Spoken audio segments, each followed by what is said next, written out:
welcome to the Multicultural AFL Football Show. After 10 days of footy with a day break in between, we review the Anzac round.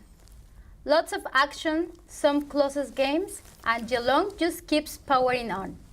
We also have Lucky Jones, our special Auskick guest. I am Vanessa Gatica, and I'm joined by my two co-panelists, Javier Sincan and Gabriel De Angelo. Hello, guys. Hello, Vanessa. Vanessa, Javier. Hello.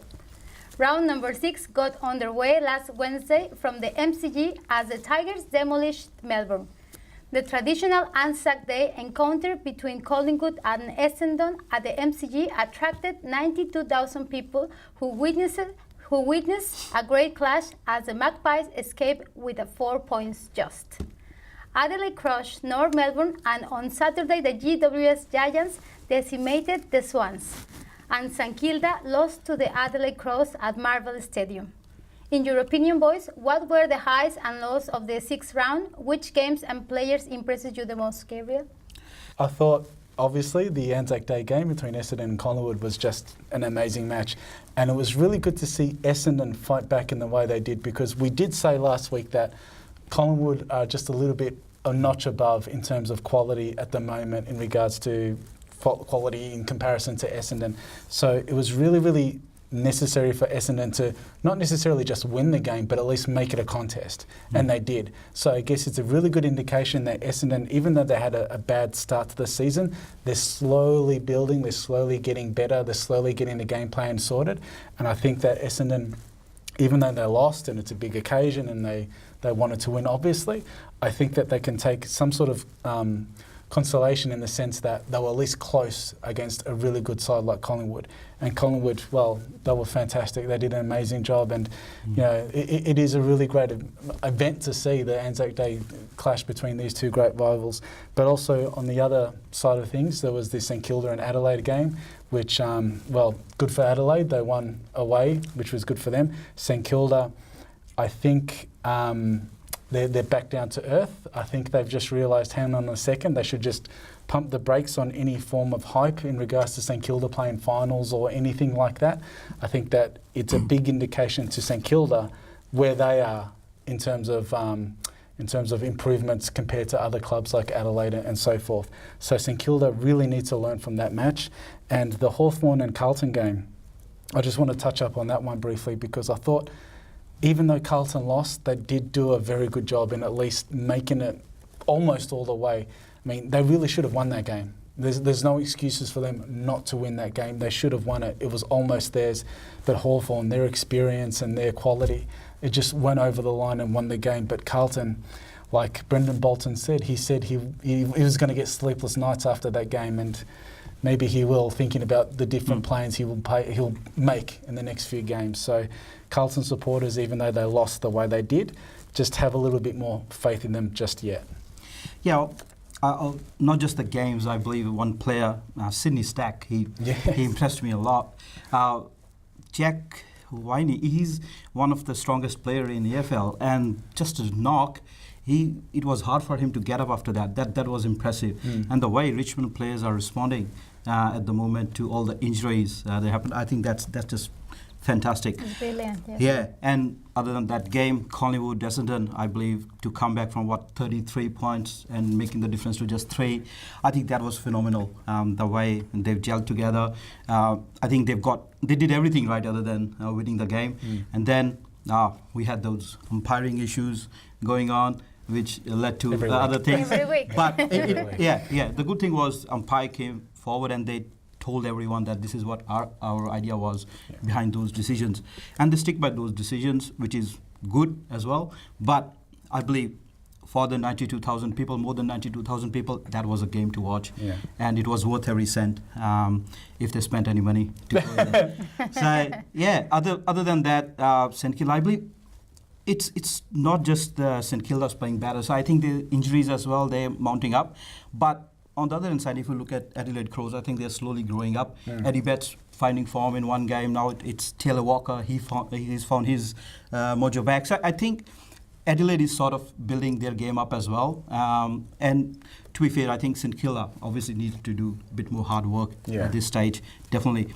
And Giants, they they were the other good team. I think we're not going to spend too much time on it, like as we did last time. That Sydney, if they're playing at home. Yeah.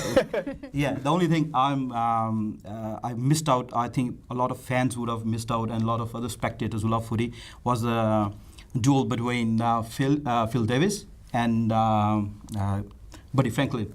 So that would have been a treat to watch. They unfortunately that didn't happen. That was a sad miss there, but that was still a very good game there, and GWS proved that they're a strong team. And with the Carlton fans, I don't know what the team is doing at the moment. They they get their hypes up. We're there, we're just about to get it, and then just. But it happens to a lot of developing teams. Yeah, though. It happens to a lot of them. Yeah. They do that all the time. Do you think that is normal? Well, I wouldn't say normal, but it's definitely happened many times to different clubs. St Kilda, North Melbourne, and all the teams that are slowly getting better, they always do that. So Carlton, you're just going to have to be like all the others. Sorry. We will be back with more and our special guest after this short break.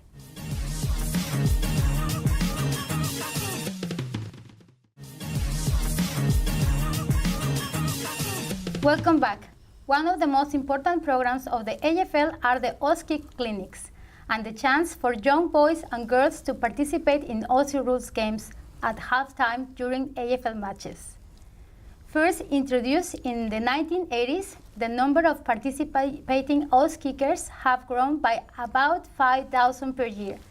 Our guest this evening is Lockie Jones, a budding Aus kick participant who is a third-generation Australian with a Greek, Italian, Australian, Scottish, and Chinese background, a rich example of the diversity we have in Australia.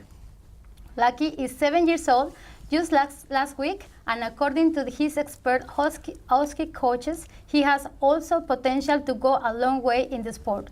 He also comes from a big playing and AFL families and prides himself as a Top Gun Collingwood expert. Hi, Lucky. Welcome to the show. Lucky, we've heard that you're really good at footy, and even your coach tells you to teach other kids how to kick and mark. Is that right? Yeah. So do you actually get a chance to do that? Like you teach them? Okay. Your dad played footy. Yeah. Your papu and your pop also, they played on the VFL and AFL levels. You think you're going to be better than them? At NEMBC? Yes. How much better? 100 better. Yeah. Well, Lockie, are you enjoying being at Auskick? Yes. And what's your favourite drill? Kicking, handballing, marking it, and that's all. So a little bit of everything, yeah? Yeah. Yeah, that's He good. loves footy overall. Well, that's fine. We heard that you train hard every afternoon when you get home from school. So what do you do? I mark it, I play games, and I talk about footy and my YouTube channel, footy. Oh, wow. That's really good. Are you going to get a job when you grow up, or are you going to stick to playing footy? Stick to playing footy. Ah, that's good. So we can't really figure that out from your jersey. Which team do you barrack for? Collingwood. Yeah. And why Does- Collingwood? Why Collingwood? Why? Because they're a good team, and they won the grand final in 2010. And who's your favorite player? Jordan De Goey, Why? because he kicks goals. And which player from Collingwood is number 99? Nobody. Well, I don't know. Can we verify that? Okay. Okay, I have a good question for you, Lucky. Okay. How many wooden spoons has Collingwood collected? 2. Okay. Okay. Okay. Okay, go. Yeah. And does your dad and your sister, they barrack for Collingwood too? Yeah. Okay. And what about your mum? Carlton. What is the part that you enjoy the most to play in the ground? Kicking Kicking? Mm-hmm. and marking. Kicking and marking. Okay, I'll ask you an easier question. Can you name, you said 99 is no one. So can you name other Collingwood players and their numbers? Mason Cox, Jordan Goes, Jaden Stevenson, Brayden Maynard. And the numbers too. We need the numbers too. Okay, Brayden Maynard is It's 37. an investigation. Jordan DeGoey is 2, and Brody Grundy is 4. Daniel Wells is 3. Jamie Elliott's 5. Tyson Goldsack 6, and Sam Murray is 9. Scott Pendlebury is 10, the leader, and Amateur Law is 7. Tom Langdon is 8, and 47 is Mark Keane, and Jack Crisp is 25 and Josh Thomas is 24. Roughhead is 23. Steel Sidebomb is 22. Tom Phillips is 21. And I think that's Wow. That's fantastic. Very That's really okay. good. So Yeah. now, Should be Gabriel, reasonable. you do it now. It's right. But I know you broke a Easter egg for Greek Easter on top of your papu's head. Yeah. Why is that? Is it because he's a Carlton supporter? yeah. And have you noticed that the egg looks a lot like your papu's head? And when he's angry when Carlton loses, it's red as well. Yeah. okay. And also with the AFL ladder, can you tell us top going down?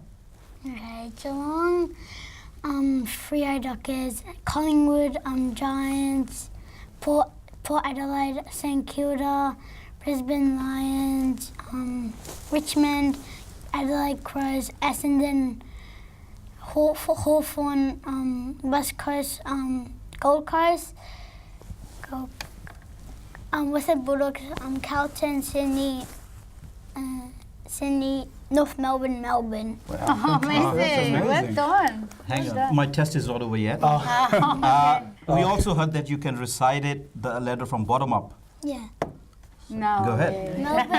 Melbourne, North Melbourne, Sydney, Carlton, Western Bulldogs, Gold Coast, West Coast Eagles, Hawthorn, Hawthorn, Essendon, Crows, Richmond, Brisbane, St Kilda, Port Adelaide,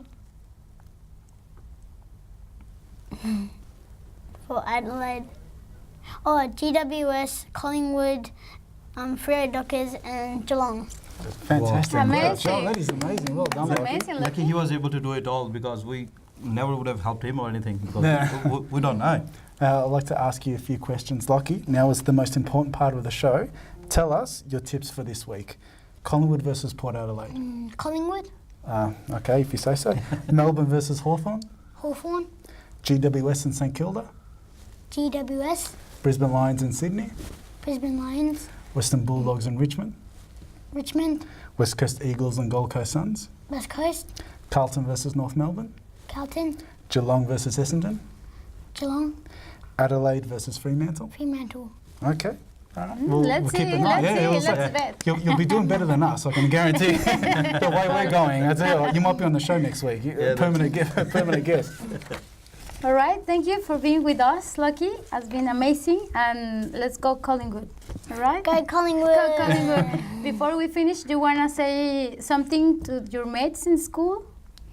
Or your Auskick mates? No. No? He's the star. Guys. I assume that in 10 years' time, you may see Lucky John's name in AFL draft. Such a determined boy. Stick with us, and on the other side of the break, we will be back with the rounds, previews, and tips. You are watching the Multicultural AL Football Show.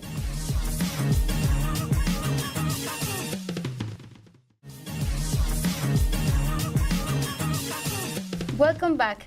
This week, starting from tomorrow, Friday Night Football. The Magpies from Marvel Stadium take on Port Adelaide. What do you think, Javier? I believe Port Adelaide played very good game against North Melbourne, but North Melbourne, I believe, that wasn't a good test for them. Collingwood, however, it's totally different ball game altogether for Port Adelaide. All those young guns, Rosie, others, they have to come up with something special on their night. And for tipping purposes, I don't think Port Adelaide has got enough to beat Collingwood. They are in the prime form at the moment. Everyone, Brody Grundy, he's in superb form.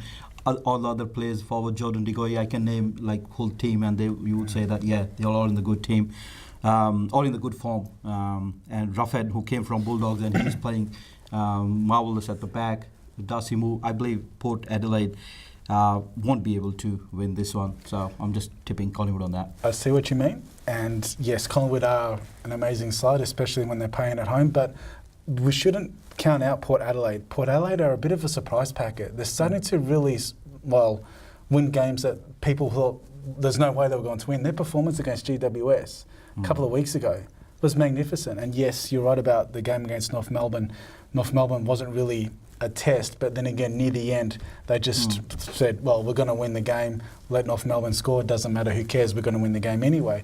Yeah. But I think Port Adelaide, I don't think they're going to beat Collingwood, but you shouldn't count Port Adelaide out. I wouldn't be surprised if they make it a really hard contest for Collingwood, but on paper, Collingwood should be just too strong, but I'm going to say Collingwood for this one too.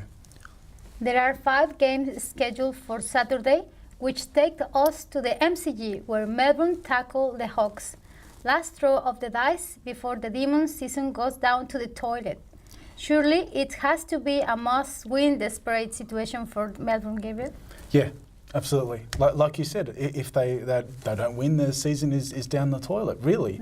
I mean, Melbourne, they've been just so disappointing. I don't know if it's this lack of fitness that some of the players have. There's been a few injuries and so forth. But having said that, some of the more experienced players are making a lot of very silly errors, a lot of crucial errors. Yes. Yeah, and you don't really expect that from players who have done such a good job in finals and are such very good players. You think that they should be a little bit more seasoned now, but they're not. They're making a lot of crucial errors. And Melbourne, I don't know if they thought that maybe this season was going to be easy, because last year they were just so amazing and they just blew everybody away and they went so far, so deep into the finals. Maybe they had that sort of attitude that maybe Adelaide had the season before. They thought, well, we're going to be in the final. We're in the finals. We had an amazing journey. We're playing so well. Next season, obviously, we're going to do well. But there's an off season between that, and a lot of teams improve. So if they don't beat Hawthorn, where Hawthorn, they're not at their best. They were very, very unconvincing against Carlton. I mean, you would say Hawthorn should beat Carlton, and they just did narrowly, but Carlton were winning pretty much all day. Yep. So having said that, this one it's going to be a tough one to pick. I'm going to say Melbourne, just purely on the basis of desperation, because they know that their season is on the line. If they lose this, it's pretty much all over. They've got a lot of work to do coming from behind. Yeah, I bet you differ on that. I believe Hawks will win this one, because the errors Melbourne are making at the moment, it's like when there is no pressure, they're not kicking straight, they're not kicking to their forwards, and their forwards not scoring goals. Even if they are making a lot of entries into 50, still they are unable to score. And it doesn't matter what team you give to Alistair Clarkson, if he can find some sort of a loophole in the other team, he will pounce on that. So I believe, I don't know who's going to be in with the injuries. Hawks are facing a couple of injuries as well. So I think there could be someone who might be missing the game because of the tribunal. So one of the players are in trouble, I believe. Yeah. But for the tipping purposes, I believe Hawks will pounce on Melbourne. They're down at the moment. I believe their confidence is down, and I don't know what's gonna. They can come up, but what is going to bring them up? I don't know. Yeah. Thank you, guys. Another big match from the Giants' home ground is the GWS against St Kilda. This is going to be a cracker. Do you agree, Javier? Whether it would be a cracker, I don't know. I think that these two teams, if there was some other team against St Kilda, I could have said there might be a close game. But GWS, although they've got their injury concern with Stephen Cornelia, he was very pivotal in all these games, and Lockie Whitfield as well. So that might be an area where St Kilda Saints might be able to do some good on that note. But I believe still, with the St Kilda facing some injury issues as well, I believe GWS would be too strong for them. Yeah, no, GWS should be just too strong at home. I don't see St Kilda even making this a contest. As much as I would like them to do it, I just don't see it. I mean, they did a very good job away against Fremantle, but Fremantle and GWS, they're two different teams, and I think GWS at home, they're just going to be way too strong. Yeah. Briefly, guys, Brisbane Lions versus Sydney Swans. Oh, I believe Brisbane Lions. Sydney Swans, although they're playing better, as we've talked about before, but I believe Brisbane Lions at Gabba, they got more urge for it. I believe they're going to beat Sydney Swans. Yes, I see where you're coming from, but Sydney play really well away. We don't know why, but they play their best footy away. And because it's away, I'm going to tip Sydney, but also because Brisbane, they're doing well, but there's a little bit more work that they need to fix before they can become a really good side. Bulldogs and Richmond from Marvel Stadium, Javier? Oh, Richmond all the way, I believe. I don't Are really we see. filming this? Yeah. Are you sure? Are you okay? Yeah, they're too Medic. big. I know I need that though. But as a fan, I need that. But I believe I'm exciting. It's very exciting to watch Richmond at the moment with all the players gone, and still the way Alex Rance is not there. Still, their defense is doing great. And we talked about Sydney Stack at the start, and that's the team. I believe they put their sort of tournament back on track. Maybe they might end up in top 4 at the moment, the way the confidence is coming back, and then when the players keep coming in, and there's a good chance. So I believe Richmond's going to be too strong for Bulldogs. I see where you're coming from, and Richmond, I'm not 100% sure if it was the victory against Melbourne was because that was so great or because Melbourne was so bad. I mean, there are a lot of good signs for Richmond. A lot of those young guys like Sydney Stack who we can't stop talking about. But Bulldogs, they're a bit flat at the moment. I don't think that they're as strong as they were a couple of weeks ago when they had that amazing victory against Hawthorn.